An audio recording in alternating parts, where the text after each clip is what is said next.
Hey ballers, welcome to If These Balls Could Talk, where we talk about the latest in sports, tech, and pop culture.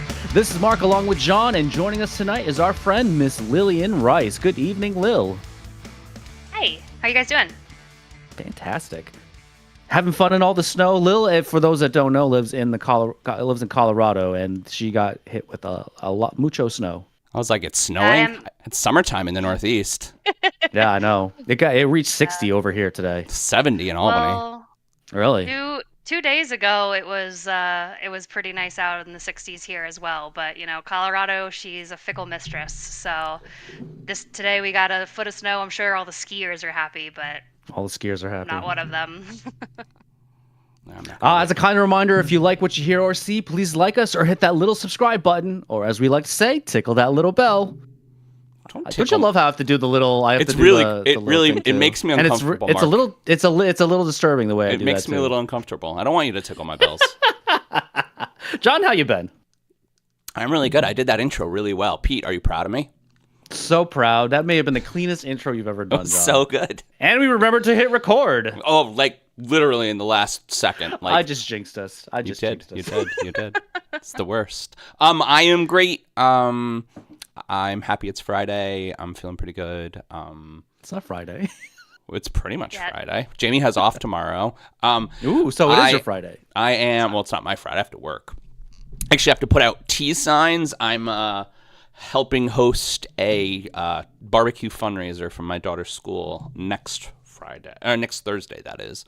Wow. And we're doing signs for the street and stuff. So we're putting up this week, and it makes about $2,000. It's a really good fundraiser. I love fundraisers where people bring the inventory to me. It's the best.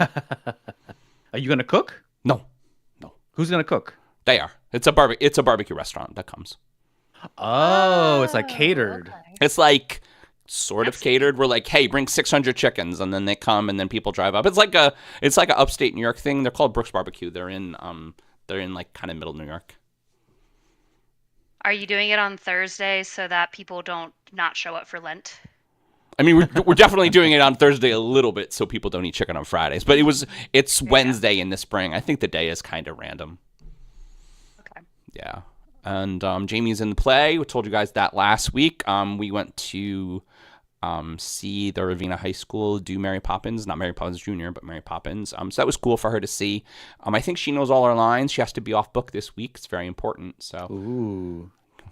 What did she decide on the English accent? Oh, I mean, she can't do the English accent. This is a bunch of 7th and 8th graders. They're not all going to do English accents, though the kids in the high school production did English accents. So, and Jamie has a pretty good British accent. So, who knows? We'll see. She's playing Janie, right? She's playing Jane Banks, and she has a solo. She sings the Perfect Nanny song in the beginning, and she's in like 26 of the 30 songs, and she's in pretty much every scene because I mean it's about Mary Poppins but also sort of about the kids, so the kids were the best part about the high school play for sure, far and away. Is there dancing involved too? Yeah, there's a little dancing involved. They haven't done their choreo yet. March and April are about their choreo. Well, it plays in the middle of April, so and then we got invited by the high school that we visited to go see their play. So I don't necessarily want to see 2 high school plays in 2 weeks, but if she wants to go tomorrow, we'll go. Anyway, how are you, Mark? Things are good. Unfortunately, I lost my kickball playoff game last week. Yeah, but it's okay. It's I think I'm gonna go this week to watch the championship game. We will see. Also had a paint night on Monday as a fundraiser for the stair climb I'm doing at the end of next month. Nice. What'd you paint? We painted a night. Did you paint happy little trees in your night sky? No happy little trees. We were able. We did sponge though, like part of the sky. And of course, I did not pay attention. Because we soaked the sponge, but I was supposed to like dry off the sponge as well. No, not in wine, in water. And so here I'm using the sponge to paint my sky, and then I look at my hand and I look like I'm turning into a Smurf because the sponge was super wet. That's what she said.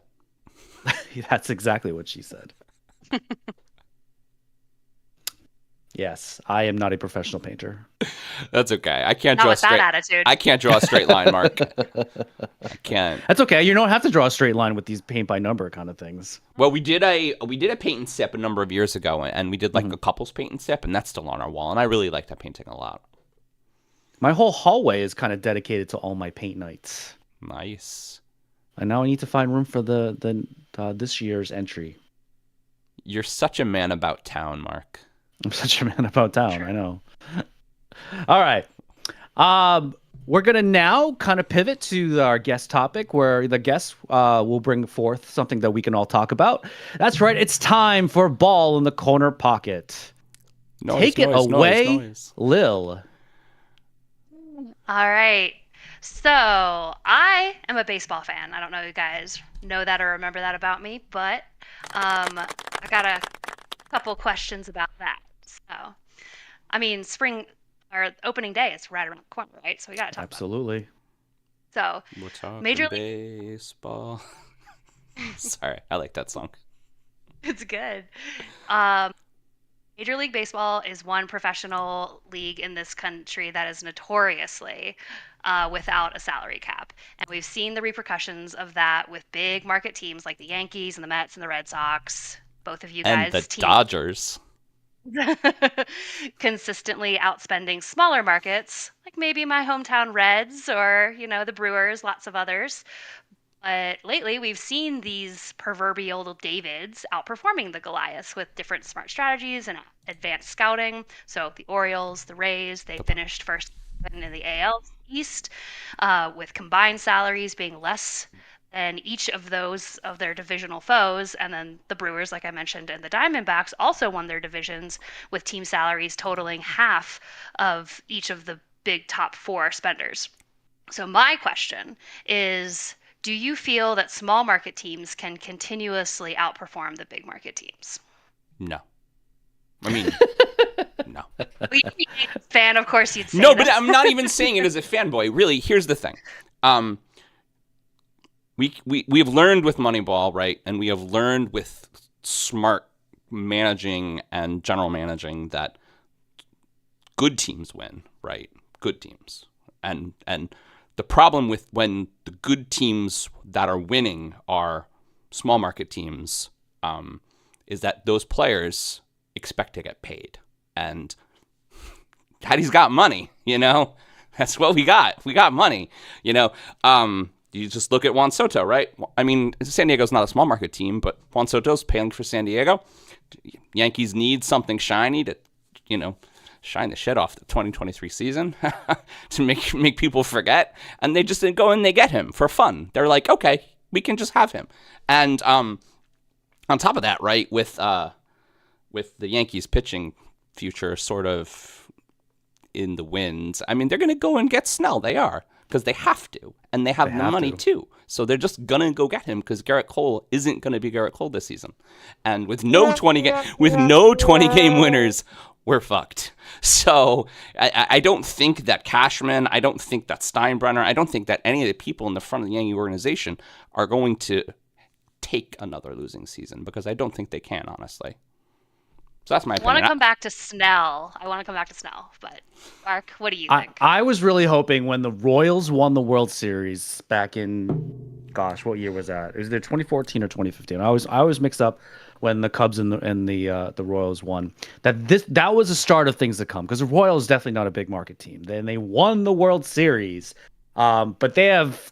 Since winning the World Series, they've just gone back to being the lowly Royals, and I think they probably couldn't beat a college team at this point. Now the Rays they've been up there for a while. They have great scouting, and they've just been able to produce these great teams with not a big salary on their hand. Now, they did try to sign someone to a big salary, Wander Franco, and that seemed like it was going to be a good deal until he decided that he wasn't going to be a good person anymore, and now he's hiding somewhere in the Dominican Republic. That's another story. And in terms of big contracts, that one was not all that large compared to the other ones. I think it was like 10 years, 180 million, or 7 years, 180 million. It was something like that. Certainly not as big as the Shohei Ohtani contract, or even like Bryce Harper, or yeah. I mean, for the Tampa Bay Rays, that was a big contract. They took a gamble, and unfortunately, it didn't work for them. But it really wasn't baseball related. But see, that's the thing, though. It's a stamina problem. Mm-hmm. It's like you're a small hotel. It's like those rom-com movies, those like Hallmark movies, where the small hotel loses to the big giant hotels because they just can't keep up. They just can't. And John is right. I mean, once someone gets like a really good season, they want to get paid. Yeah. So do you think there's anything to be said though for the Yankees going and getting, or the Red Sox, whoever, going and getting all of the big talent, but then not having that teamwork vibe that some of the more humble teams might have? Well, I mean, that's right too, because sports is momentum, and sports is the times that, and I don't know about the Red Sox, but the times the Yankees have been good in the last 10 years is when you can tell that the players like each other and they like playing together, and they have one guy like, what's his face, Nick Swisher back in the aughts. You could always tell that Nick Swisher was awesome in the clubhouse, and they threw pies and they had fun, and everybody liked playing. And you could also always tell, and not this current Aaron Judge team, but the first couple of Aaron Judge teams where the Yankees were really knocking on the door, and the Astros totally didn't steal any signs. This didn't happen, right? He's still sore about that. Totally didn't do that. But I mean, that's the problem. Once you start futzing, and that's what the Yankees really are very famously doing, once you start futzing and you trade away a piece and you trade away another piece, I think that's really the thing that caused that New York Yankee team to crash. And you're right, like that's the reason that like the Pirates were very good last year and the year before, right? And that's a small market. Pittsburgh's not really small, but the Pittsburgh Pirates aren't really a big market. Baseball Pittsburgh's team. kind of a small market. Smaller, yeah. Right? But that's why they were good. That's why the Reds were good. That's why Joey Votto is good. I mean, that's why those teams really work, because you can tell. Mark, and it's definitely a lot more than just getting the best players. I mean, you are just spending a lot of money. I mean, we've seen the Dodgers, the Yankees, the Mets, the Padres. All of them did that last year. None of them really went all that far, especially the Mets and the Padres. I mean, the Yankees. And the Yankees too. So, and by the way, I did look this up. The Red Sox currently have the 11th highest salary in Major League Baseball at $164 million. And we are at time for your second question, Lil. I'm very interested. All right, second question. So let's keep it at baseball. All of my questions are baseball. I'm just going to go ahead and spill the beans. They're all baseball. So you might have guessed, my favorite team is the Cincinnati Reds. And so the most famous Red right now, or at least the best Red right now, is Ellie De La Cruz, right? I think that is not really arguable. But super exciting to watch. He's very exciting to watch. Like, yes. But what I find to be arguable is Joey Votto, right? So I want to discuss the greatness that is Joey Votto. He's a lifetime Red. He spent his entire career in my hometown. I love him. The ends of the earth. He will never not be a Red, in my opinion. So let's talk about him. I mean, that's something to be said these days, right? Like, there's no one that plays their entire career for one team anymore. I mean, like we said, especially a small market team. I mean, Joey Votto has been a solid player for most of his career.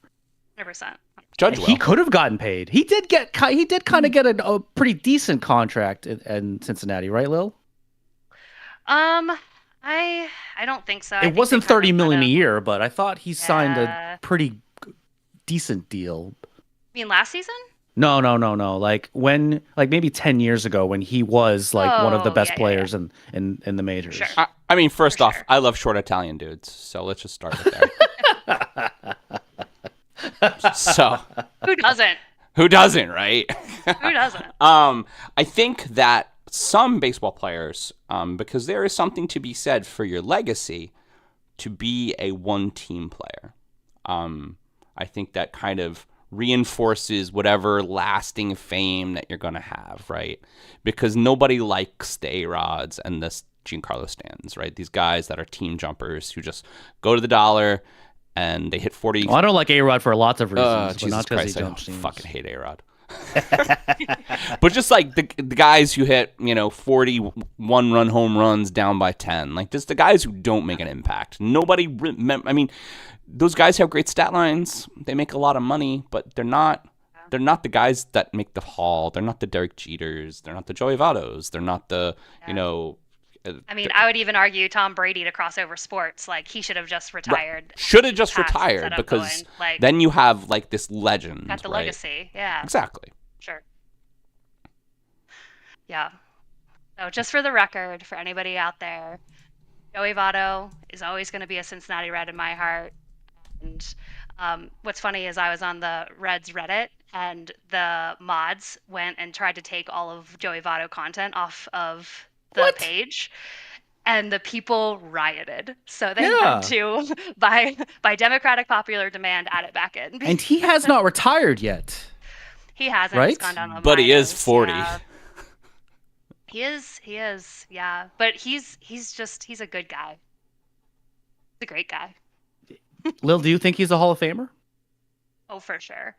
Like, again, I'm going to bring some of my own bias into this, but my number one fandom is consistency, and Joey Votto was nothing if not consistent. Like, even as he's in his late 30s, he's still putting up close to 300 as a hitter. And he never really varied from that, right? Like, he's always been very consistent, and then of course also consistent in defending. Reds 17th in CBS Sports Power Rankings for 2024, above the Mets by 1.5. Sorry, Jeff.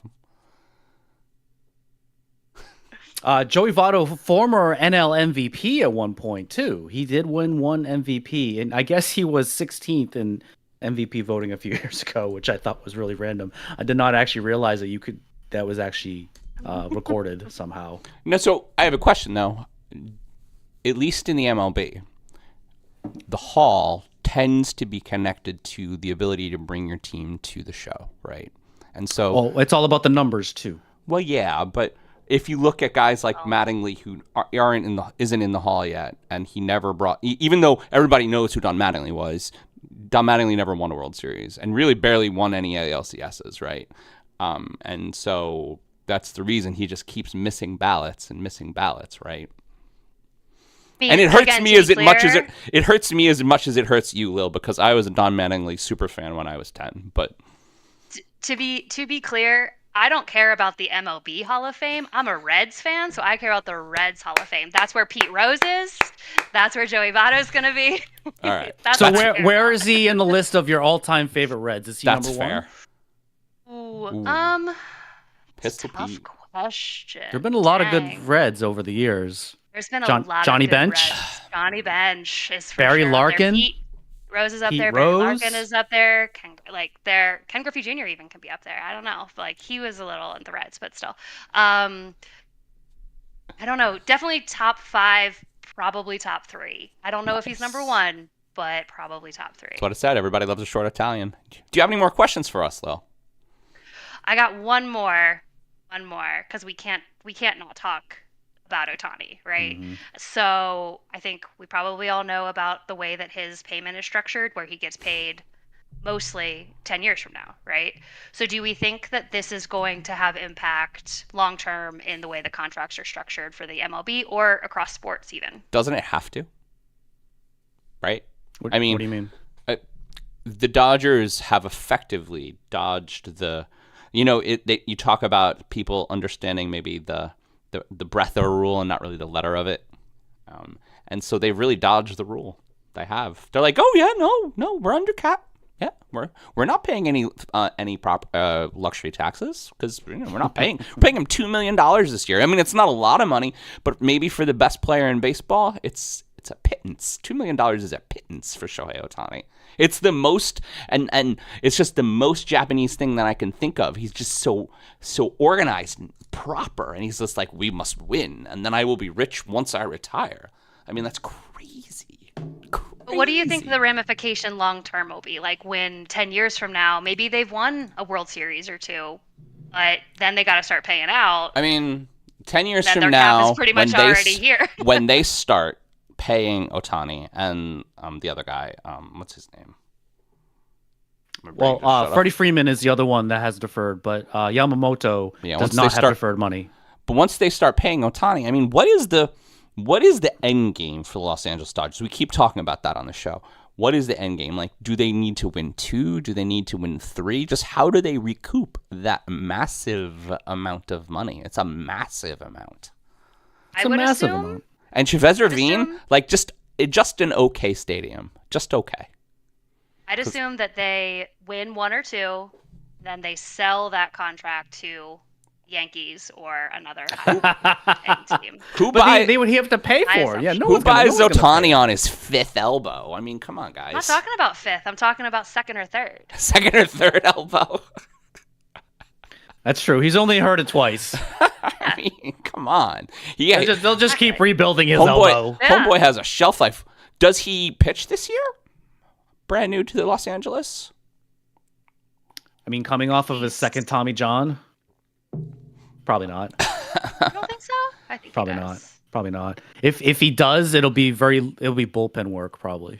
Yeah. I agree. I don't think he's a starter, but yeah, I think he pitches at some point. Well, while you can actually pitch after about a year, it still takes you probably 2 years just to get back the form that you had at the very least. Fair. But yeah, I mean, you don't think the Yankees or somebody would buy him to still have 8 good years or at least 8 years before they have to pay big? I mean, that's the thing, It depends. The Yankees are in money spending mode because the mini boss has said so, and we really didn't fight that hard for it. I mean, if there was going to be a trade, the Dodgers would have to eat some of the money. Like whatever new team is not going to eat the deferred money down the road. It's $750 million.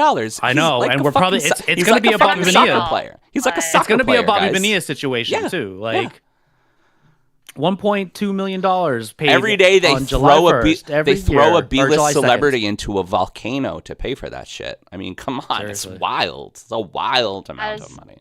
Again, as a Reds fan, I will advise against the deferred payments because I'm pretty sure to this day, Ken Griffey Jr. is the 3rd highest paid Reds. Oh, sad panda. I did see that. I did see that that Griffey had deferred money. Like I was actually doing a little research of who had deferred money.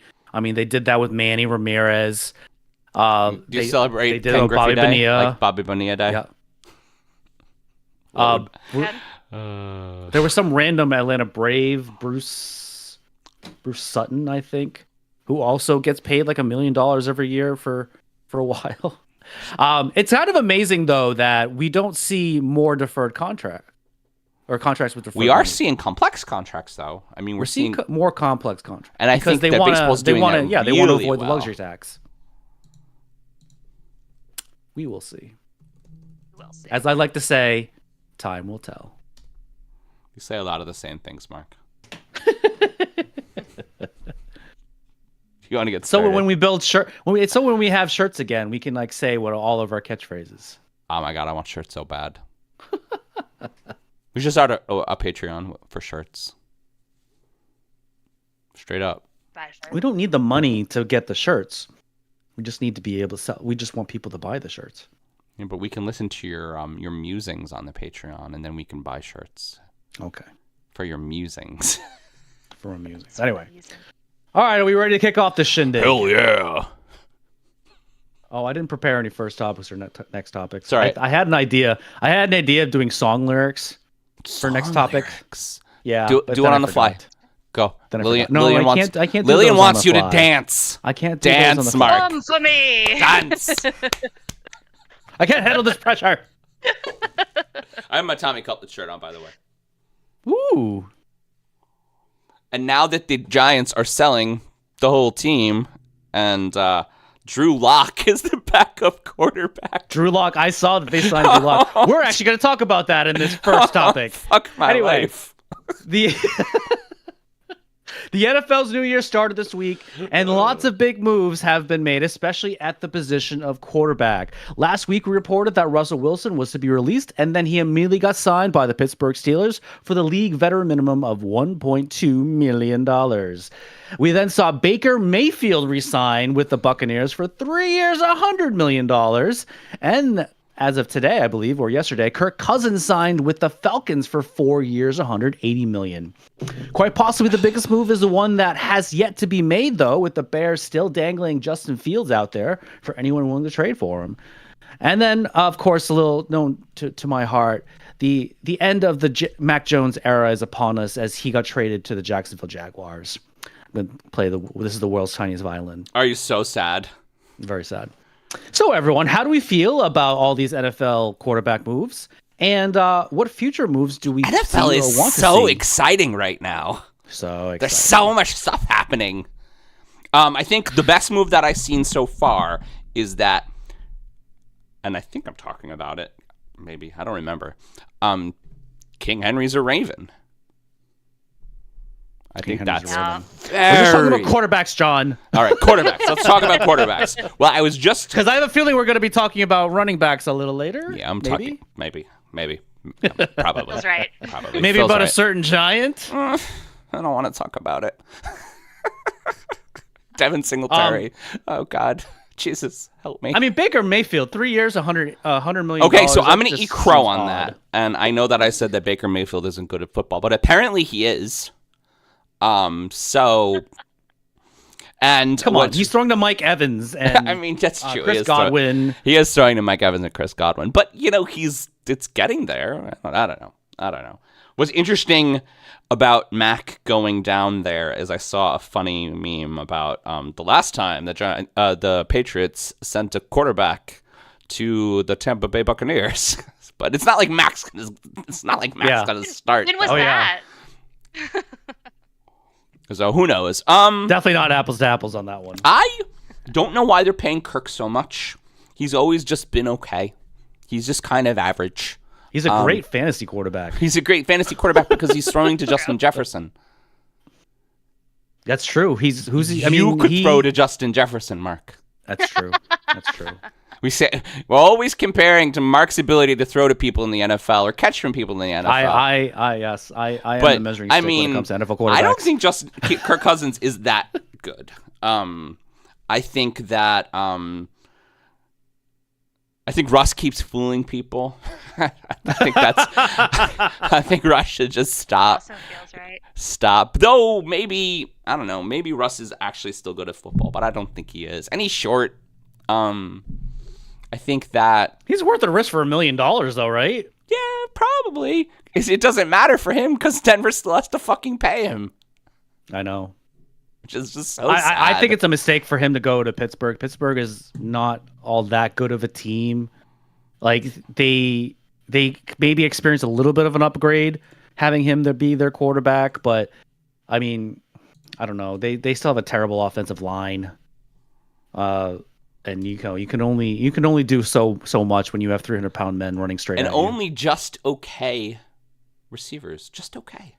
Yeah. Well, I don't know. George Pickens is a pretty good receiver, and something happened with Deontay Johnson. I saw today. I forget what. I fucking hate maybe Deontay Johnson. I always end up picking Deontay Johnson like the 6th round of fantasy because I'm like, oh well, it's Deontay Johnson, and he always disappoints me. He's just so fucking disappointing. Here's some other kind of surprising news. I looked at this researching. Gardner Minshew signed with the Raiders for 2 years, $25 million. I mean, they don't have Jimmy G anymore. Who knows where Jimmy G is going to land? He might find a home somewhere though. He's so handsome. Jacoby Brissett is back with the Patriots. He signed for 1 year, $8 million. I think Jimmy Garoppolo should just become a male model. What do you think, Will? He's got the brows for it, I feel like. Right? He's got the hair. He's a very good-looking man. He's a very good-looking man. Jameis Winston is on the Browns. Joe Flacco signed with the Colts. Why is Joe Flacco still playing? Joe Flacco. Yeah, why is Joe Flacco I mean, here's the thing about Joe Flacco, right? And everybody was mad about that move. Why, Jameis? Why? Joe played so well. Joe Flacco playing like he was 25 for the last 6 games last season was a fluke, everybody. And I wrote it in fantasy, and I admit that I did. But that shit was a fluke. That man got called by the Browns and was like, "Hey Joe, you want to play? It'll be really funny if you beat the Ravens." And he was just like, "Sure, it'll be funny." You're like, "Hey honey, watch the kids," because he's like 40. My God, what the hell? I don't know. I'm fired up. Winston pisses me off more than anything, to be honest. I don't feel like that guy should be in football. It's better than Deshaun Watson, right? Guess so. I don't know. So maybe they can just have an assholes club in the quarterback's room. That's what I was gonna. I think Cleveland is just trying to recruit all the worst people. Like they're worst people. They're worse than like Cincinnati was back in their heyday, and we just had like DUIs and drug problems. They've got full on like violence problems. So and worse, violence against women problems. Jesus Christ. Real. I was gonna say I think they'll hit the upper echelon. I think if they sign Ray Rice. Ouch. That's for facts. All right, I have to ask you, as our on-staff Cincinnatian, how is Cool Joe doing? How are his wrists? He's cool. He's doing great. Everything's good. Everything's fine. His sunglasses collection continues to grow. Is he smoking cigars? Does he love pineapples? Of course. Who doesn't? Pineapple flavored cigar every now and then, maybe, but mostly. I love fucking Joe Burrow, man. Who doesn't? Oh my God! He's cool, Joe Burrow. I love Joe Burrow. It was so sad. It was so sad to watch him like really want to play that last game, and his wrist literally not being attached. I'm still trying to figure out how that happened. His wrist literally not being attached by ligaments anymore, and he's like, oh shit, it doesn't work. But you know what? I still want to play. Though. He still wanted to play. What's really interesting about that? Let me in, coach. Is they were comparing how Joe like went to the games and studied tape and helped out, and how Deshaun Watson just was like, fuck it, I'm out. Yes, and I think was 100% the theme of like after he was hurt, right? They were on second string and for a minute third string quarterbacks, and he was there. He was on the sidelines. He was helping. Like you could tell that they were coming to him as a mentor. That's a leader, baby. Like you said, other quarterbacks who were hurt, Deshaun Watson, the rest of them, they're maybe up in a clubhouse. Like, what the fuck are you doing? You're still a team member. Yeah. I don't know. Now I'm fired up. Didn't Joe Burrow pay for Jake Browning's family's tickets? Yes, they did. Yes, he did. It's so amazing. He gave away his family tickets, and then they couldn't come in, so he paid for them to come down. Fucking Joe Burrow. So where does Joe Burrow line up with Joey Votto? Ooh, tough question. I want to see them play chess. That's what I want to see. I'm pretty sure that's time, and that's really good to stop on. Yeah, that's time. Amazing. All right, Mark, I know you have something lined up for me. I got nothing.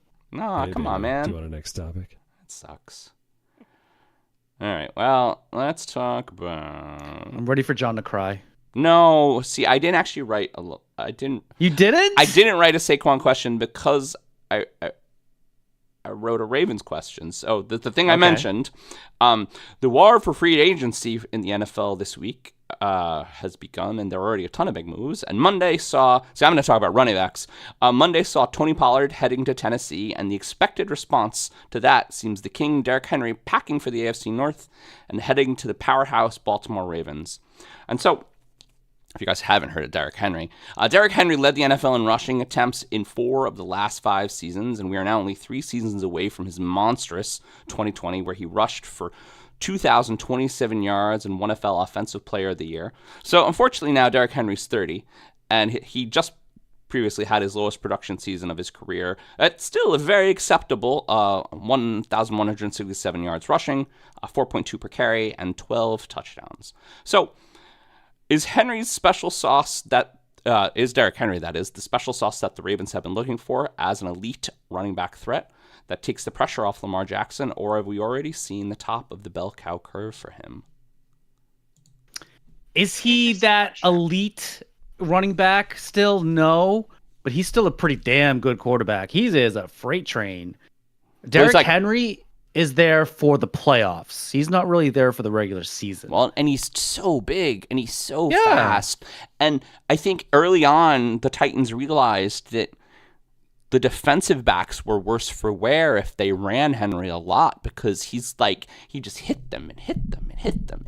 And that's why that was the game plan for so long. I think what it really does, and I think what makes the Ravens probably the number one team in the NFL next year for me, is that he takes the pressure off Lamar Jackson, right? Absolutely. He's better than Gus Edwards, and he's better than Gus Edwards by like a lot. Mm-hmm. Well, so here's the thing about Gus Edwards. Gus Edwards, I think last season, if I'm remembering correctly, still had 13 touchdowns. So he actually had more touchdowns than Lamar Jackson. But the Ravens were a much better team than the Titans, like by far. Fair. But also I think part of that is he didn't have like any of the other numbers that Lamar Jackson had. And I think it's because they were basically only going to him as an option because like Lamar Jackson is so mobile, right? That like he doesn't need a running back necessarily, but I think it's a strategic play. He just runs for fun. Yeah, like if you know you've got Henry on the field and you know you've got Lamar Jackson on the field, it makes them impossible to guard. Impossible. Exactly. Yeah. Exactly. So that's the move, right? And then so maybe Lamar won't have the numbers that we've seen in the past, but strategically he's so important because they can't cover them both for running all the time, right? They can't. They can't. And also the Ravens at the end of last season and kind of in the middle have developed a reasonably good passing game. I mean, they have a lot of really fun, athletic young receivers in Rashad Bateman and who is the tight end who is very good. I don't remember, but Mark Andrews. Mark Andrews. But the other guy. Oh, Isaiah Likely. But yeah, Isaiah Mandrews was hurt all last season, so that'll be interesting too. If he Andrews is back, Isaiah Likely is just there, being great. I mean, I think the Ravens are a real, actual threat now with Derrick Henry. Also, that was the thing with the Ravens for a long time. They're facing like 7-8 guys in the box for a while because they didn't have a very good passing game. And last year they actually had a decent passing game with more than just Mark Andrews because they had Zay Flowers, they had OBJ, they got Rashad Bateman. I mean, they're a reasonable offensive threat now, like a well-rounded offensive threat. I don't like to say anything good about the Ravens or the Pittsburgh Steelers because they both are rivals of the Bengals. But yes, I do feel like this coming season, the Ravens are going to be the team to beat. Typically, the big rivalry with Cincinnati is Steelers always, but this year, I think the Ravens are going to be probably number one rivalry. I mean, they're going to be hard to beat the whole season. They have, and I heard this actually on the Kelsey Brothers podcast because they were talking about how the Eagles had Pro Bowlers in every position, every skill position, and they do. But the Ravens do too, you guys. Yeah. That's kind of wild. Like, there's a lot of really good players on this team. The only thing that the Ravens, I think, might take a little bit of a downturn next year is their defense, because they're going to lose Patrick Queenan because I think he signed a big deal with someone. I don't know off the top of my head who it was. So I think they might lose a little bit on the defensive side, but I mean, if they outscore everyone, who cares, right? Right. If they outscore anyone, who cares? Who cares? Like, I don't know. Before we run out of time, I do want to pivot a little bit more about running backs because there's been a huge onslaught of free agent running backs signed to relatively large contracts too.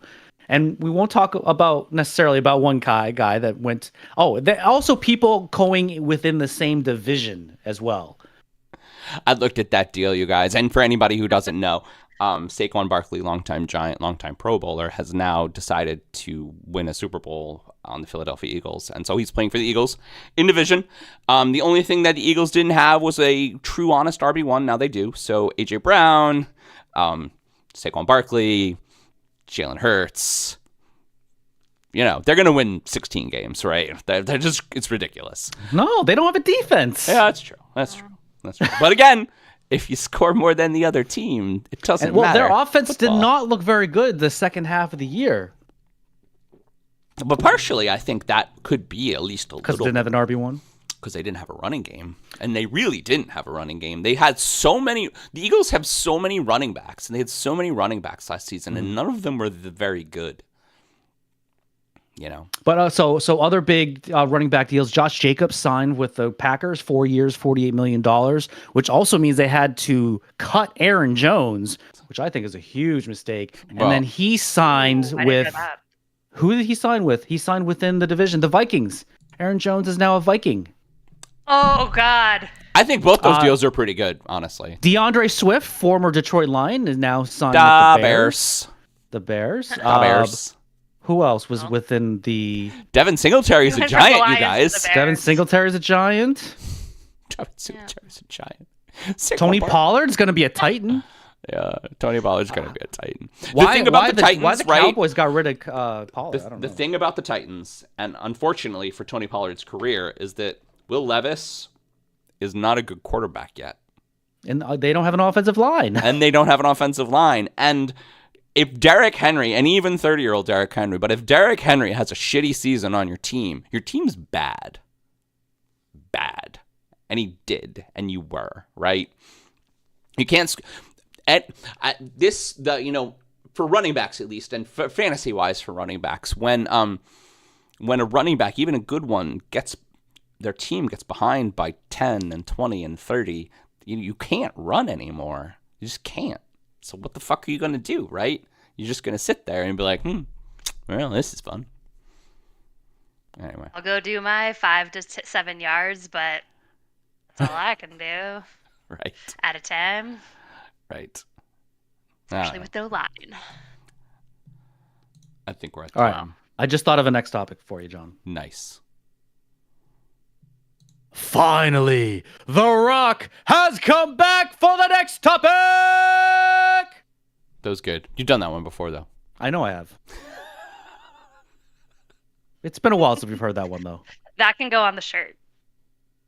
So we are in deep with the NIL era in college sports, but the Dartmouth men's basketball team didn't want to stop there as they agreed to unionize just hours before their final regular season game. The argument for them unionizing is because they feel that student athletes should be considered employees of a college or university and that they would be paid and have benefits. Now, the trustees of Dartmouth College have been trying to fight this, but the NLRB stated that, quote, players perform work that benefits their school through things like alumni donations and publicity, that the players are compensated for that work in non-monetary ways, and that Dartmouth exercises a lot of control over that work, end quote. So, everyone, do we agree with the Dartmouth men's basketball team unionizing? Yes. I'm interested to see the way that they actually structure it, but I feel like it's been a long time coming that, like, it's been an ongoing sort of I don't know, power you imbalance. Guys. I think it's been a long time, like, power imbalance of college athletes that are stars, that put butts in seats, that brings money into the university. They get none of it, right? But they do like, now. In jersey sales and all of that just happened. But so I think making it a unionized shift to where, and again, I'm interested to see the way that it's structured, because it could be that it's structured that, like, your scholarship is part of your compensation, right? And, like, that's part of the contract or whatever. But to actually have that contract and structure it to have the jersey sales or whatever in there, or to have a variety of different things involved, I think that's smart. People protecting people, right? Like, that's like, if I'm an athlete for 4 years and I'm not getting compensated justly. So I'm going to play devil's advocate on this topic because I feel pretty strongly about it. I think that we're forgetting that these kids are students. We're just forgetting that they're students. We're just like, well, they're not students. They're athletes and they're employees. Both. But here's the thing. I think, and maybe just because I'm very pro-education, I think that they probably have to be students first, because what happens if you blow your knee out? What happens if you blow your ankle out? Like, what happens if you can't ever play the sport that you're playing and you've not gone to class because you're busy being an employee? I think that's... I don't disagree. First and foremost, they should be students, and that should also be part of the contract, that they have to have very, very, like, maybe not 100% attendance, but certain, like, 90% whatever attendance to all their classes, or they have to keep a certain GPA. Like, that should go without saying, right? First and foremost, they have to be students. I mean, I agree with you. I definitely like them getting paid. For a long time, the NCAA not forcing colleges to pay the people that were making them millions of dollars was also a travesty. I mean, that's also wrong ethically and that's also problematic. But like, I think it's hard, to set up a degree of fairness in these schools so that the schools that are not Texas or Kentucky, the schools that are not have the access to a giant amount of funds are still competitive, but also it's hard to teach a kid a lesson, like an 18-year-old guy a lesson or an 18-year-old woman a lesson, if they're getting positive reinforcement by playing their sport that they love, and that maybe will be their career, but maybe not, in the degree of like $100,000 to sell a shoe, right? I think that's going to happen regardless, though, right? Like if I work at a unionized Starbucks or I work at a whatever, like I'm having to balance my work life and my school life already, right? Like so many students, especially in today's world, have to balance so many different inputs or whatever. At the end of the day, they are students, but they're also adults. Like these are not high schoolers, right? Like they are 18, 19, 20, 20 plus year olds. So they have to make their own choices, and you're probably right about them not having the foundational education make those choices, and we can have a whole conversation about how like high schoolers should have a personal finance and decision making class. We can have that whole conversation, right? Because the NFL players and the NBA players and all of those players get taken advantage of too for all those same reasons, right? They don't know how to necessarily manage. All of a sudden they go from making no money to making $30 million a year or whatever, and they don't know how to do all those things either, right? Like being 22 is not so different from being 19, right? But that's neither here nor there. If you blow your knee out when you're a junior, at least you made some money along the way, even though you're not maybe going to the NFL. For sure. And I think that's one of the things that make NIL very good. I think NIL is very good. I think it's hard to call them employees, I think. And I don't know. I think that they are, though. I think they're getting treated like employees in all fairness. Exactly. I mean, they have to stick to a particular schedule with practices and games, and they're doing all this for the school. But Mark, that's problematic. Now, granted, yeah, I know. But granted, they are getting scholarships for it. So in a lot of respects, that's actually how I've kind of felt as that is how they're getting paid. They are getting their benefit of as essentially getting to go to that school for free. With regards can be part of it, right? But go on. I'm sorry. With regards to benefits, so like you guys said, if they blow out their knee, so one of the arguments for unionizing was that they have the insurance paid for by Dartmouth to get that surgery done or something like that, as opposed to going on their parents' insurance or maybe some of them don't even have insurance. Although, so wait, this is Dartmouth College, so hold up for a second though. Probably not the case. Yeah, I play basketball or football for a D1 school, and I get a bad injury. They don't just cover that. No. Oh, that seems wild too. Yeah. You're still required to have insurance, so your insurance could be through the university, but it's not guaranteed. That also seems wild because that's like inherited risk for the thing that you're doing for an organization. Absolutely. And so, think about it for not even the Division I schools, Division II and Division III, the ones that are probably not going to do that professionally are making that same exact risk. And I find it interesting that this is Dartmouth. Dartmouth is not a huge Division I school, but they're not the ones getting the NIL money, right? So this is an interesting move to me, and like you're probably not going to see the Texases or the Dukes, the big Division I schools unionize. I don't see that happening. I see the ones that are like around the middle or lower tier Division I schools doing this. Do you not see that happening because you feel like the players don't feel like it's needed, or do you not see that happening because you feel like they're so big that they'll stop their players from unionizing? No, but maybe a little bit of both. But there's more NIL money for the people that go to Duke that can go to Kentucky, and at least from a basketball perspective. So this has a lot to do with money. So this is just a way that Dartmouth is trying to get themselves paid. Side note, Isn't Dartmouth an Ivy school? And isn't the It point is of an Ivy League school. Isn't the point of Ivy League schools that they don't pay their students with scholarships? Isn't that the whole point? Just No, there's still you mean scholarships. they're athletes? Yeah. Athletes? It depends. okay. And we're out of time, but I think we've been out of time. You know, if there was a while I was just gonna fold my arms back and just watch you two argue. I gotta tell you, and then we had like 10 seconds left. It's like I think I should say something. I gotta tell you, Lillian and I, we just really like to argue with each other, and it's awesome. That's true. That's true. But we're I feel like we're good at it. We really are good at it. I do the same kind of arguing with Pete because Pete and I have differing opinions in a lot of things. Anyway, yeah. Give me a next topic, buddy. Like, I love a good argument. Yeah. What's next? I'll give you a next topic. I think that's pretty much fine, huh? Yo. Hey-oh. So again, not the thing that makes me sad in the football world, but I'm going to talk about the thing that makes me sad in the baseball world. In an early blow to an already rocky new pitcherless season, the New York Yankees ace and Cy Young Award winner underwent an MRI in Florida on Monday. Wait. Just press the button. It's fine. It's I'm fine. just gonna keep pressing it. Oh, Jesus Christ. And the talk currently is that they're not sure he'll be able to start opening day or even continue this season. Something he has done for the last 4 years. Cole has yet to land on the injured list as a Yankee and hasn't spent time on it since 2016 as a member of the Pirates. Garrett Cole went 15-4 with just a whopping 2.63 ERA and 222 strikeouts last season. Internal starting rotation options for the Yankees seem pretty bleak, with the janitor Carlos Rodon in the wings, as well as Mr. Old Man Marcus Stroman and Nestor Cortez waiting.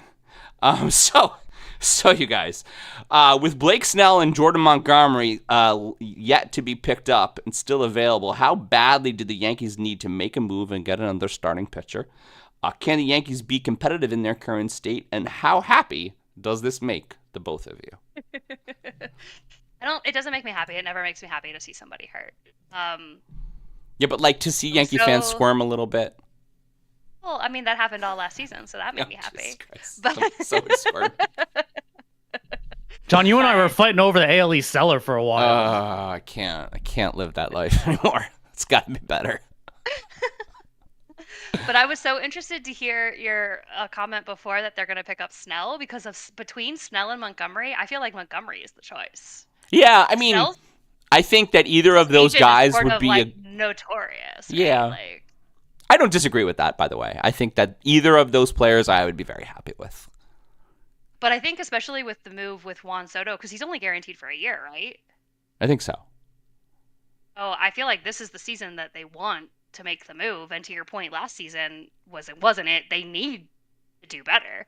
So if they've already got Juan Soto, at the very least, Brian Cashman needs to do better, or he's got to get fired. Right? Yeah, how he still has a job. How both him and Aaron Boone still have a job is beyond me. Just beyond me. But if Brian Cashman wants to save his job, he has to pick up one of those two. Yeah. And Blake Snell used to be on the Rays, so he knows that AL East. Yeah. That would be fine. I mean, I'd still go Montgomery, to be honest, but everybody else is gone. Everybody else got picked up. We'll see what happens with the janitor. I don't know if he's actually going to pitch. Do we know where he is? Is he actually still sweeping floors, or is he pitching? So you kind of need a lefty. You need a left-handed starter. So to me, Snell is the option. Yep. Pay him whatever he wants. He tried the whole I want all the right-handers in the world. That did not work. Pay him whatever he wants. Lefty in with Juan Soto. Pay him whatever he wants. He needs a left-handed pitcher. Yeah, whatever he wants, we give him. You want to sleep in the governor's mansion? It's fine. It's totally fine. Nobody cares. But I mean, will they be competitive? I don't think they'll be as bad as last year. Mm-hmm. I don't think they'll be. Well, the only move they made was Juan Soto, right? Yeah. And they let go of some. I mean, it's not. And I got to tell you, the Juan Soto move is a good move, right? A power lefty in New York. It's a good move. Absolutely. He's gonna play great. He's gonna play great. But if Carlos Rodon is your starting pitcher, like your opening day pitcher, and I believe this very strongly, you need at least one 20-game winner to win the World Series, right? At least one, because you need a guy who's a lock in 1, 3, and 7. Or you need an ace. You don't necessarily. But I mean, there's no such thing as a 20-game winner in the majors anymore. At 15, right? 15 and 3, Garrett Cole. Like if the Yankees got their shit together last year, they have one. And really, you need 2. And we have. You need 2. Right. Really, you need 2. And you can't beat that guy, right? All the teams that win have 2. And so if the Yankees are serious about winning, you can't trust Rodon. You can't trust Marcus Stroman. And Nestor Cortez was never good. He was good one season. He was never good. So, I mean, I don't know, man. I'm a little lost for words. I saw that. I saw that injury report. Yeah, shit. Just pick them both That is up. the Yankee way. That is the Yankee way. You want to take them both? I'd be okay with I that. can't choose. I'll take them both. I can't choose. I'll take them both. I feel like this episode is just doing the its best to just stress John out. So far. I'm so stressed out right now. It's and just drunk. it's just And reminding how much New York sports is not very good right now, and they're just like, we're just gonna throw money at the problem. At least we have the Liberty. They should have the Liberty. The best 3-point shooter in the WNBA. There you go. I'm okay with that. Until Caitlin Clark comes to the. Till Caitlin Clark shows up, and we don't get her because we came in second. Nope. I don't know. I think that Cole is hurt. Do you guys think Cole is hurt for real? As I think he's hurt. Cole's hurt. What do you think it is? Cole's definitely hurt. He's probably. Do I think he's gonna need Tommy John? Potentially. Did you hear what happened with the Red Sox? That's where my brain was. They just picked up Lucas Giolito, and he's hurt. Oh, sad panda. Why didn't they do it? What isn't a physical supposed to be like part of all of these trades? Yeah. Like, did they not so. look at his elbow? Remember the complexity of the contracts we were talking about? They just crossed that part out. Well, no, he was traded. Noticed. He was traded to the Red Sox. We don't need that shit. Yeah, we don't need that shit. What the fuck is wrong with people? And time. It's a great place to end it. Now I'm stressed. With a nice bow. Just settle into the void of mediocrity like us Reds fans for a So while. mediocre. It's fine. The Reds were an above 500 team last year. And then, and Mark, They were in playoff contention. just to You bitch were a in little, building phase for several years before that. just a little bit. All my good teams, the Yankees failed and the Giants failed, and I'm like, all right, at least the Knicks are in third. And then every single goddamn starter got injured. Every single one of them. We talked about just making New York an injury-prone area. Is that the problem? It's literally like some witch from Massachusetts cursed the whole fucking state. And then that Rangers defenseman you were talking about last week. What was his name? Matthew punch you in the face. Yeah, Matthew Rempe. Yeah, he got suspended for like 4 For games punching people in the face. For punching people in the face. 4-game suspension? A lot of people thought he should have gotten more. Probably. He's very violent. He's very violent. I mean, I feel like a 4-game suspension is if I was a person who punched people in the face, it's his job. 4-game suspension? That's all that happens? Yeah. And I mean, here's the thing about hockey, though. I'm sure that whoever he punched in the face is going to think better of it next time. You know, this is a great segue to our next topic, by the way. Do it. Hey, I'm sorry about that next topic there, Mr. McD. While the sport of boxing has been perceived as pure violence and brutality, it has also been a large spectacle over the years. Now, some of the greatest fights of all time are renowned in pop culture's history, with figures like Muhammad Ali, George Foreman, and Mike Tyson. With today's fights, though, it seems more like a show than an athletic competition, and the biggest name in the sport is probably Jake Paul. Now, in what some people call influencer boxing, these contests have been mainly to attract viewers with no real boxing opponents, such as former UFC fighter Nate Diaz and, John, you're going to love this, former NBA player Nate Robinson. That's a truth fact. But Paul wants to keep raising the bar, so he recently came to an agreement to fight the aforementioned baddest man on the planet, Iron Mike Tyson. So, everyone, does a boxing matchup between Mike Tyson and Jake Paul sound intriguing? Well, because Jake Paul's an asshole and Mike Tyson is going to kill him. So, yes. I have a dumb question. What's your question? Yes.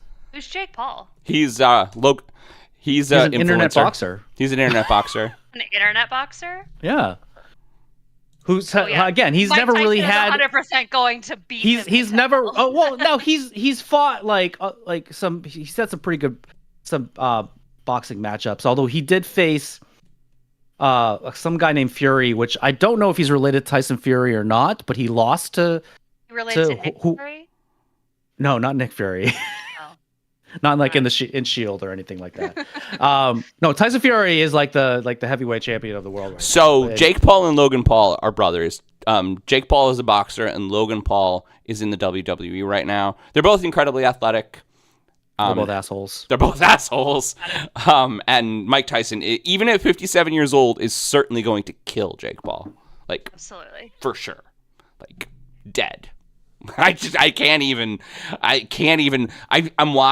57-year-old Mike Tyson get ready for this fight, and he's training. He's training like a boxer. He's an animal. He's training like he still looks like he can pound a few still.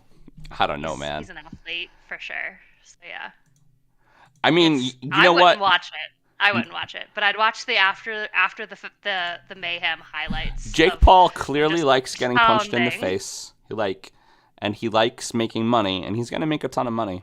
He's going to make a ton of money with this, because this is a pure boxing spectacle. Yeah, I mean, it's not going to be a very good fight, but we'll see what happens. It might be. It could be. It's not. At the end of the day, that's always what boxing is, right? It's just a spectacle. It's just like a lot of people come together for a short amount of time to watch people beat the shit out of each other. I would not put it past Mike Tyson to have a more WWE style boxing match than, say, Evander Holyfield or some real boxers who weren't criminals and drug addicts. I mean, so yeah, do we think Mike Tyson will bite off Jake Paul's ear or another body part like he did with Evander Holyfield? I don't think he needs to, because. Do you think there's a prop bet for that? I mean, there definitely is a prop bet for that. Sure. I don't know, man. I don't know. It seems like a really bad idea. It sounds like Jake Paul's gonna die, right? Die. It does feel like a thing like that they'll go into and then change the rules at the last minute, where they'll be like, no mouth guards, no gloves. Let's just go. They're gonna bare knuckle box each other? Oh, then he's definitely gonna die. It feels like a thing that could happen, right? This, to your point, this feels like a spectacle. This feels like a thing that if they don't have enough viewership going an hour beforehand or 45 minutes beforehand or whatever, they'll be like, rule change. It's a cage match now or whatever, A trillion people are going to watch this fucking thing. Well, it depends, right? How they set this up. I don't know. I didn't actually research where it's going to air. I don't know if this is going to be on YouTube or something. But let's just say it was on Netflix and you don't have to pay for it. Would you watch it? Yeah. They'll probably know. Now, I'd watch it after the fact, but probably not live. Guys, why don't you just take a wild guess at how many followers Jake Paul has on Instagram? I don't want to. I'm gonna say. I'm pretty sure it's more than we'd have. It's more. It's more. It's more than one. It's more than one. It is. 26.2 million followers. Oh, that's literally twice as many as I was gonna guess 13 million. Yeah, so 26.2, which is pretty high. Honestly, that's a lot. That is a number greater than one. That is a number greater than one. So all those people are going to watch. Well, they might, right? They could just be following him and then. Well, they're not all real accounts. Busy. Maybe not. I don't know. I think it's problematic. I think it's and I think it's more problematic for just the state of social media right now, where these guys Like Logan Paul is really fun to watch in the WWE, and he's fun to watch because he's fun to boo too. He's complete animal. He's just crazy. Well, that's the point of it, though, right? Yeah. Performance. I do love how WWE first tried to make him a face, and then They're like no, nobody likes you. Nobody. Your followers don't even like you. And so they instantly turned him into a heel. And the funny thing is, I don't even think that he really had to change anything. Like, they probably just told him, just be yourself. Have you ever seen Lillian? Have you ever seen Prime, the energy drink?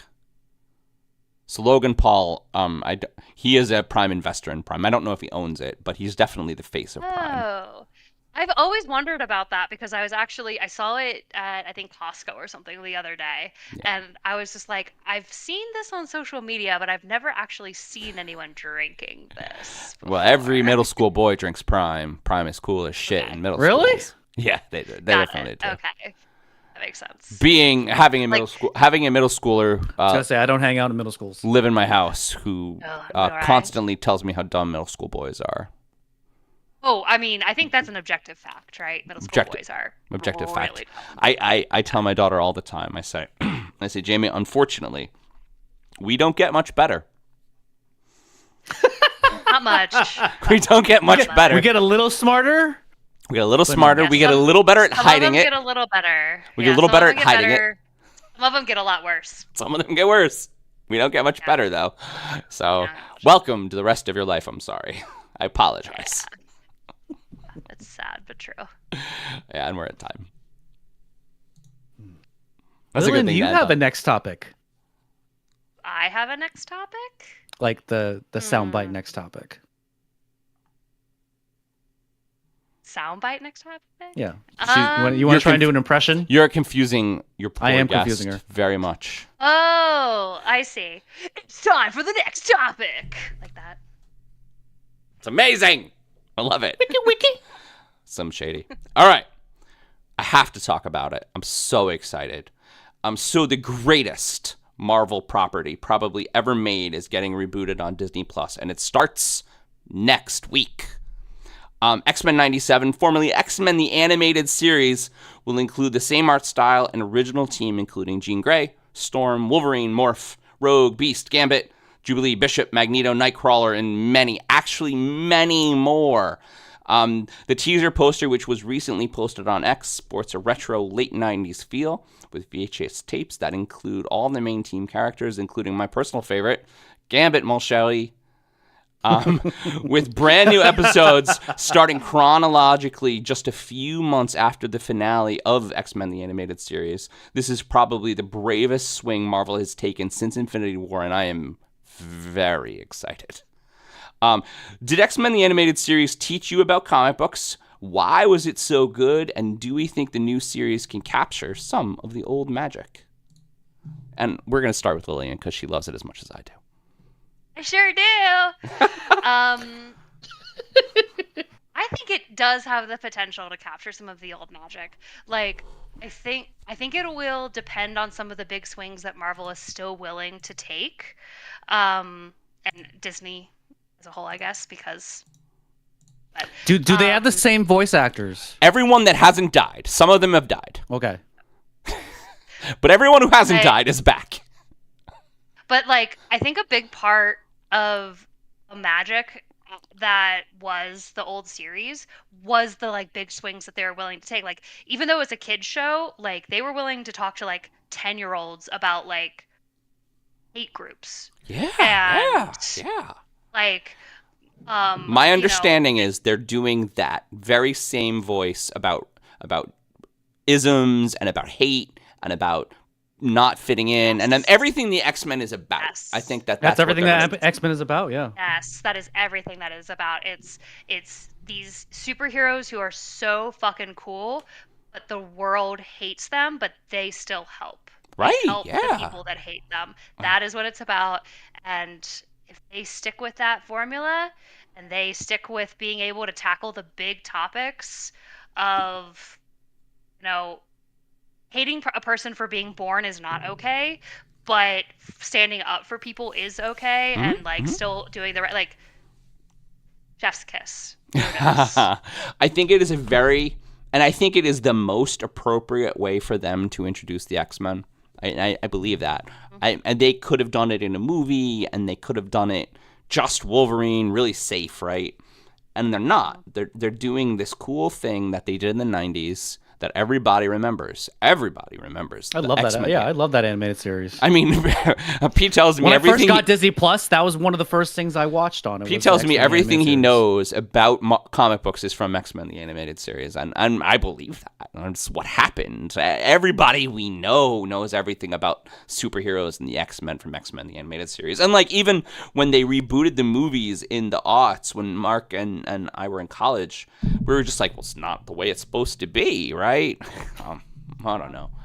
Although they did reference the animated series a couple times, right? Like with only very recently. But yes, they did play the song when Professor X showed up in Multiverse of Madness.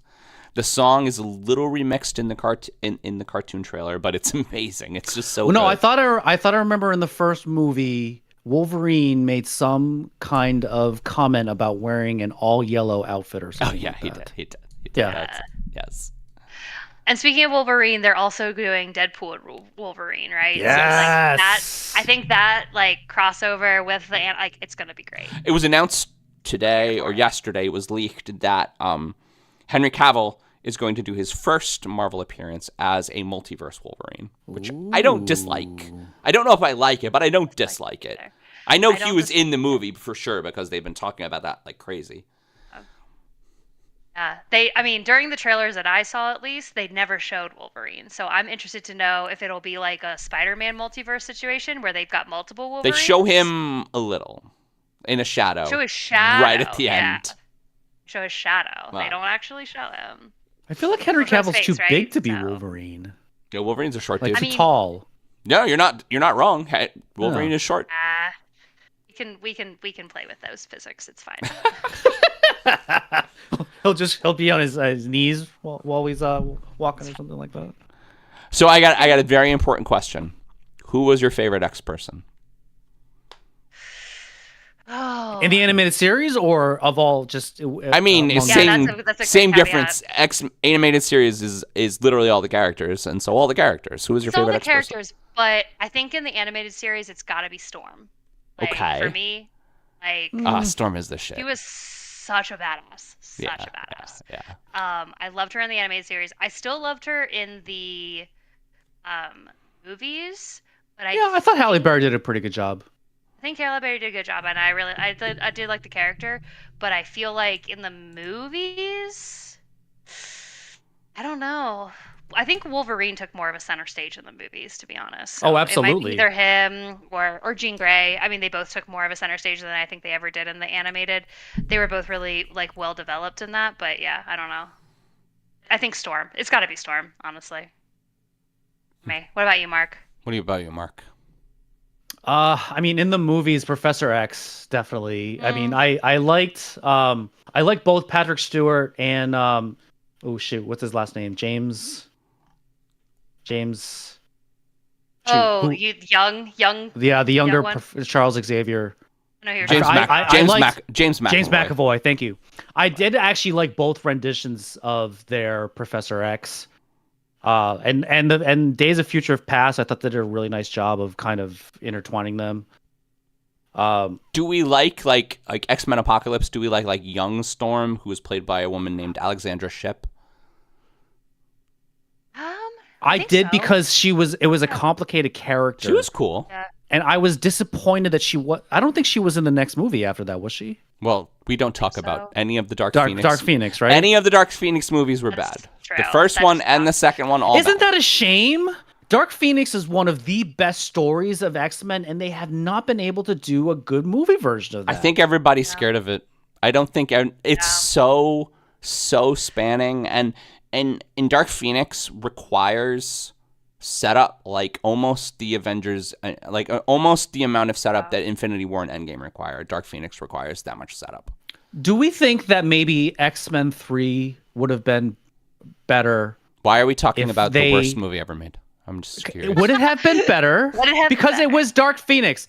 Would it have been better had they actually kept Bryan Singer as the director the whole time. Well, that is a good point. That movie felt like 3 different men directed it because they did. However, 5 minutes in, they kill Cyclops. 5 minutes in. I know. And 40 minutes in, they kill Professor X. So, but they didn't. They sort of did. Spoiler alert. I mean, it's like a 20-year-old movie, Mark, so it's fine. But they sort of did. So yeah, that was. I like the new one better than the old one because the X-Men 3 was a very bad film. All in all, X-Men 3 was a bad film. I think I'm going to change my answer from before. I want to talk about Magneto because I think actually I like Magneto better in the movies than I ever did. Wow, I agree with that. I love Brian Fassbender. Woo-wee! I love Brian Fassbender as Magneto. Michael Fassbender? Or Michael Fassbender. You got me confused saying Bryan Singer. I think for the movies, Magneto is actually my favorite. Straight up. And Michael Fassbender was better than Ian McKellen. Yes, too, 100%. Amy McKellen did an okay job, I think, with Magneto, but job. Michael Fassbender was such a good Magneto. Yeah. Can we just, before we stop, because we're out of time, we're like way out of time. This happens with all our Marvel topics. Can we just talk about Gambit and why we haven't had a live action Gambit and why X-Men the Animated We kind of Series? had a live action Gambit. Like for 10 seconds in a bad way. Shut up. It wasn't good. It needs to be better. He's the best. John. That was one of my favorite X-Men favorite movies, too. He's the best. Wolverine Origins was one of my favorite X-Men movies. It's an okay film. The Wolverine films were okay. Logan was definitely... They had Sabretooth, too. Logan was definitely the best Wolverine film. And some of them were bad. Like the one where Ryan Reynolds is Deadpool before he's Deadpool. That was bad. Bad film. That was Origins. No, bad. The second one was better. Still not great because Silver Samurai is a bad character, but a little better because at least they delved into the Asian origins of Wolverine, which are very cool, by the way. Mm-hmm. I don't know. I need a Gambit movie, and I need him to be played by someone cool. Do we know who is playing Gambit? Played by someone cool is important because I feel like Gambit, he's got a really cool backstory. Hopefully someone French. I mean, he doesn't even need to be that French. He just needs to be handsome. He just needs to be handsome. Yeah. Could it be what if it was the guy that played Talor in the Ocean's 12 and 13 movies? He's French. Maybe. He could be Gambit, right? Could he it might be a little old now. The guy from The Boys? He's not that handsome, but he's very French. Which guy? Oh, the French Frenchie. guy from The Boys. French, yeah. He's too short to be Gambit. He would get the accent, we already though. talked about defying physics. I think I needed to be Channing Tatum. He's funny as shit and handsome. Is he a little old? He's a little old now, but I needed to be Channing Tatum when he was famous. I feel like Channing Tatum's too jacked to be Gambit. Got it. Like, I don't picture Gambit as a jacked human being. That was the rumor. That when they were talking about it, that was the rumor that I heard that I really liked was Channing Tatum. And we're way out of time. I've just learned that John has a man crush on Channing Tatum. I like a lot of dudes. I mean, all right, ready? Doesn't. Wiki. Next topic. I think we've done that before. I don't think we've done that one before. Okay. So the Royals have become a real-life soap opera that a lot of people are keeping tabs on, with the ongoing feud surrounding Prince Harry and Meghan Markle to the recent health scare of King Charles III. Now, quite possibly the next scandal seems to involve the Princess of Wales and her being out of the public spotlight. As a way to combat this, a recent image of Kate with her children was posted on social media. But lots of people noticed certain oddities with the picture, including some inconsistencies with certain body parts. Now, the response to the photo was that Kate was playing around with the photo with photo editing. So, everyone, why is there so much mystery about the whereabouts of Kate Middleton? She's definitely dead, right? I don't think so. I don't think she's dead. I don't think she's dead. I think she wants some goddamn peace and quiet. She's been in the public eye for like 20 plus years, right? Listen, if you're gonna bring this question up, we got to go a little off the rails, and we have to talk about how crazy this whole situation is, and how she hasn't actually taken a picture in 3.5 months, or how there literally hasn't been a picture of her in the public eye in 3.5 months, and she's a goddamn princess. I want some goddamn peace and quiet. No, I don't. See. I get what you're saying. Lil, I get what you're saying. I get it that she wants peace and quiet if she was alive still, but. But the problem is that nobody gives a shit about their feelings, and nobody gives a shit about their feelings. And but that's true of the Royals in general, right? And like the Royals have always had this contentious relationship with the press and what they share and what they don't share. Like it's not new, right? It's not new that they take a bunch of pictures 6 months in advance and then post them at the appropriate time. They're like, it's Mother's Day.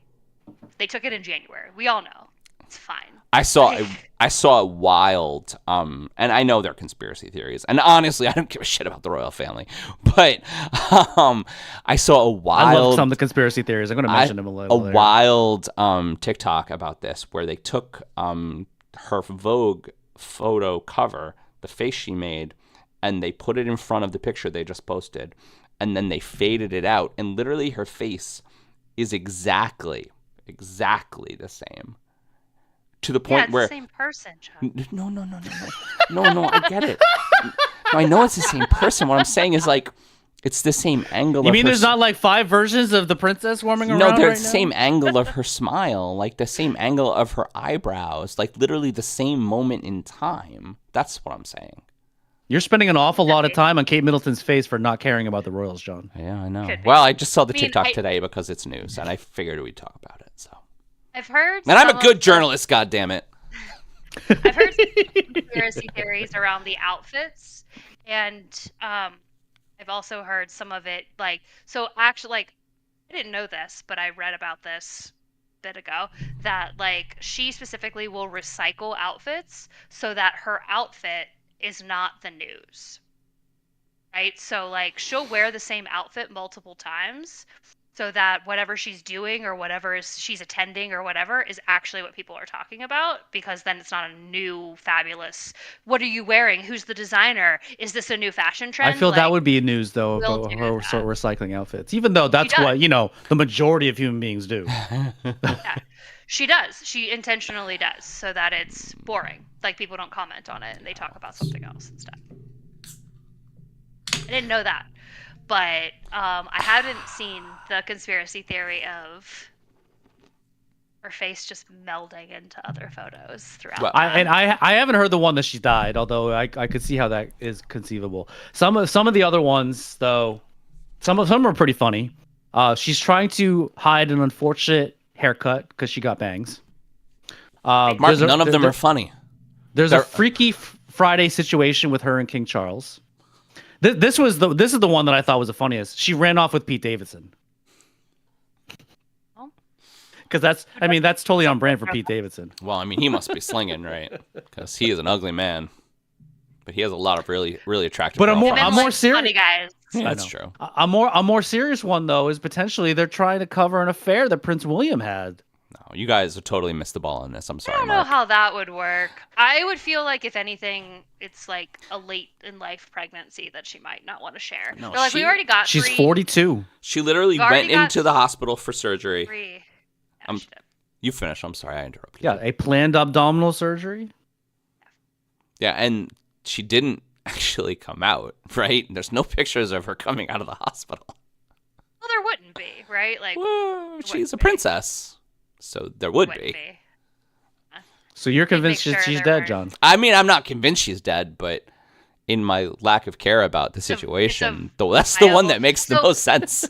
How would they? Like, eventually she's got to die, then, right? So, like, if in fact she's dead, how do they spin it to be like, hey, guess what? The last 6 months, even though you all thought that like she hasn't been in photos, like actually, she just now died. They Weekend Bernie's that shit. They're never wrong. They're the Royals. Weekend at Bernie. Straight up. Oh my god. That's why is Prince William never leaving her side? Why am I getting so many high fives from the princess? I'm dead. Why is she always wearing sunglasses? Why is she always wearing sunglasses? Just really big hats that cover her face. Really big hats all the time. It's really sad. All the time. It's really sad. It's really sad that something's going on. And maybe she's not dead. She's probably not dead. That's really, really morbid. But there's something going on where they don't want to show her. Yeah. There's I feel like obviously the something surgery going on. thing, I mean, surgery what thing is feels it? correct, right? Like, who's the prince that they haven't? What is a planned abdominal surgery? Who's the prince that they haven't ostracized yet? Henry. He's the one that they still like. Huh? They kicked the other prince out for marrying Harry? No, right. They still like Harry, right? Kind of. No, Henry's the one But that not kicked really. Oh, they kicked Harry out. All right. So William, right? William's Kate's husband, yeah. William's Kate's husband. Right, that's because I know a lot. And maybe he is an abuser. Like, I don't know, right? You don't know what's going on because they're not telling you, and they're not telling you because they don't want to. Yeah, they're not telling us intentionally. That kind of stuff you can cover with makeup. Like, the royals don't give a shit about that. But yeah, there's something like she can't walk the right way, or she can't like stand the right way, or something. There's something. I agree with that. I don't know how much of it is the royal pressure and how much of it is her saying I don't want to go out in public, but there's something for sure. For the stuff that and I'm gonna look it up so I don't sound like an idiot anymore. So like the stuff that Meghan says and the stuff that Meghan and Harry said in their in the documentaries they did with Oprah, there's a lot of shit that goes on there that nobody talks about. And There's a lot of shit. they're racists and they're bigots and they're not really the best people because monarchies are a thing that should have died probably 100 years ago. But apparently the British people really like it, so but Yeah. Spectacle. if I mean, some that's part of their taxes. They pay the royals like so Yeah, many yeah. percentage every year. Millions of euros a year. pounds. Yeah, you're right, pounds. Sorry, but Brexit. Quid. Pence. I've been to London. I can say quid. But I want to go back. To be fair, To be fair. the racism isn't new, right? Like No. the racism, particularly under the Queen. The Queen was alive for all the racism. For Like, all it's the not- racism. All of the racism. All of it. Like she, like it wasn't like, oh, it's gone now, everything's fine. Like she is your racist grandma, or was your racist grandma. That was her. Like And Charles is like Tried to 1,000. He's probably a raging racist. 100%. And Yeah. it's not like they are the people's people, right? Like they're royalty. They've always been royalty. Like they only interact with like brown people ever when they need to, and most of the time. And when Meghan comes to especially for Queen parties. Elizabeth- Exactly. And most of the time for Queen Elizabeth II's reign, it was to go visit her servants.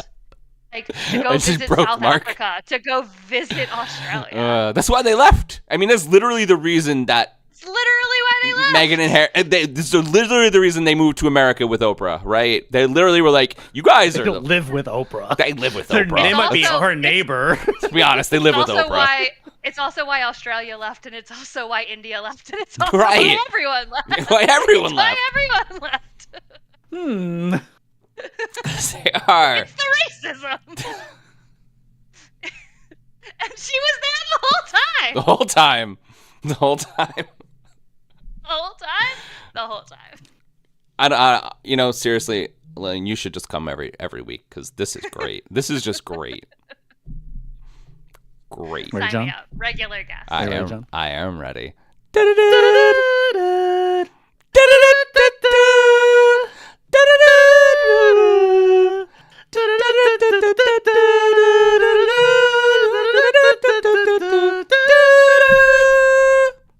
It's the final topic. That was okay. We did an okay job. That was okay. I don't know. How did that sound, Lillian? Lillian, pretty good. It was Lillian pretty good. danced, so it's all I good. was dancing. I was here. It kind of sounded may have been the worst one we've ever done, but Or the best. or the best. Or the best. So, to keep it on the nerd track, Aquaman and the Lost Kingdom had the honor of being the final movie in the DCEU before James Gunn's dreaded universe reboot, and it ended with a big win. It is now made, and this was a little while ago, but approximately $434 million at the global box office. Has it really? Yeah, and this makes Right? it the first DCEU movie since the original Aquaman to make over $400 million, and its highest-grossing DC film since 2018. This is good news, as rumors surrounding Superman Legacy with a $364 million budget. Oh my God. What? Yeah. So how are we feeling about the change in the guard at DC? Did we see and like Aquaman 2? And what title are we looking the most forward to? I'm shocked that it got that much money. I'm And I shocked think it got that Marcus, much money too. I So did not see it. It was That not was a good. December release. It was not good. It was I not. didn't see it in theaters. I did see it on because I still have HBO Max or the Max, whatever you want to call it. I actually did watch it last week, and much like other DC movies, I fell asleep to it. It's really good for the soul, right? It really gets you nice and calm and It got collected. so, Boring.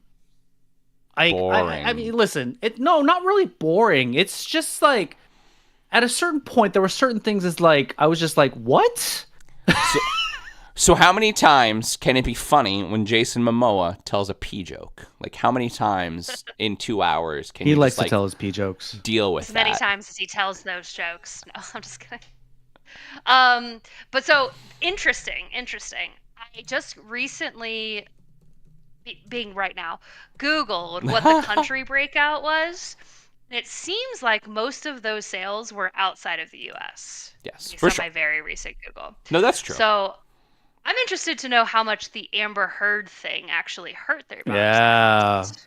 Well, she Well, was. you know, she was purposely out of a lot of the It trailers. minimized her, yeah, for sure. But she had I a feel quasi like- decent role in the movie. I mean, she's his girlfriend, right? She's Not his wife. and his wife and his baby mama. I mean, like they Not made as- her not- very, very Yeah, important. she had a bigger role in the first movie, but she still had a kind of a prominent role in this one. So, what do we feel about David Corenswet as the new Clark Kent? And do we know who David Corenswet is? Let's start No. there. Is he another British actor? Probably. Like, why are all our superheroes being our British actors? So David Corenswet was That's in the what I wanna know. I think probably anybody who knows David Corenswet knows him from The Politician. He was the really handsome boyfriend in the beginning who killed himself. $364 million. What is that? So They're there's remaking kind of a- They're remaking Superman, and James Gunn realizes where's he can't, all that money? Where's he that all that can't money fuck it going up. to? I mean, he looks like Superman. He I just does Googled look him. like Superman. He looks like Superman. It's fair. No, he's very handsome, and he has to be very handsome. David Corenswet, besides The Politician, hasn't done shit. But I think that there is something to be said for a brand new actor playing possibly the biggest comic book role that has been casted in the last 10 years. I mean, he's Superman. Yeah, Fuck, Superman's a right? huge and person in pop culture, right? And I mean, we yeah. love Superman. yeah. And the thing is, and to be fair, Henry Cavill did a pretty good job as Superman. Henry Cavill was a kick-ass Superman. He did a great job. He's what, top 5 at least, and I'm including like TV Superman as well. Yeah, I'm probably top 3, honestly. I mean, I think top 3. Yeah, he did a great job. A great job. The problem with those movies is that was this old DCEU Zack Snyder grunge fest of anger and deep voices and Martha. I mean, like, right? Just bad. There's a thing. That's what you're always gonna remember from the Zack Snyder version. Yeah, Martha. I am, by the way, because it was such a mess. How do you know that name? It's my mom. No, it's my mom. Blah. Jesus Christ, you guys. It's like the worst dialogue in a $200 million movie that maybe ever was written, ever. But again, yeah, that was a $200 million movie, and that included Zack Snyder being all Zack Snyder-ish on it. How did they get $364 million for this new movie? I don't get it. I don't know. Maybe Is half of it going to James Gunn? maybe. I Maybe don't their get seats are that. made of gold. Like, I don't know. Yeah, I mean, The Flash was one of the most expensive movies ever made, and that was what, $300 million?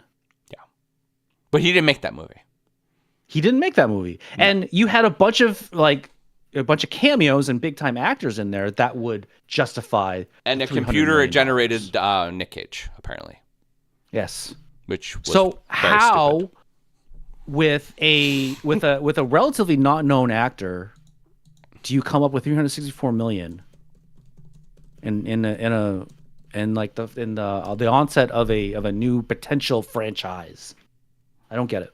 I mean, I don't know. We'll see. We will see. We will find out. I mean, I'm still gonna watch it. Oh, fuck yeah. When is it slated to come out? Probably not for a while. I don't even think they're in. Like, I don't think they even cast the whole movie yet. But it's time. I mean, let's just agree. Jimmy Garoppolo should be Superman. Maybe. I'm He sure should be he the would. next Superman. I'm That's sure all he agree. would. I'm sure he would do it. And I need Donald Glover to do something. I need him to be somebody. I just really need it in my life. Donald Glover? Yeah. Donald Glover. Did you watch Mr. and Mrs. Smith? I have not yet, and I'm waiting You are for the my second guest to mention that. and I'm Watch waiting. I'm waiting for my wife to be like, all right, let's watch it because we need to fucking watch it. It's Donald watch it. fucking Glover. Oh my god. All right. It's really good. It's really When good. two guests say it, that means I'll watch it. That's the threshold. I just Johnny, ready? no, I'm not ready at all. I gotta press Well, I have a longer outro, so I can just make you ready. I gotta press the button. So you just do the thing, and I'm gonna guess, and maybe All right. we'll make it, or maybe we won't. So that has been our topics. As a reminder, we broadcast these live on YouTube every Thursday night at 9:30 Eastern, 6:30 Pacific. If you can't catch us live, then feel free to watch us on our YouTube channel at www.youtube.com/@iftheseballspod. And don't forget to subscribe to us by tickling that little bell. We would like to thank our guests for joining us this week. Thank you, Lil. Thanks, My Leo. pleasure, absolutely. You can follow or like us on our socials at IfTheseBallsPod on X, Instagram, Facebook, Threads, and TikTok while it's still there. Our website is www.iftheseballscouldstalkpod.com. This is Mark Pesci for my partner John Campania and producer Pete Steffen. That's what we feel they would say if these balls could talk. Good night, everybody. If these balls could talk, they Your balls would walk will along fall. the bases into the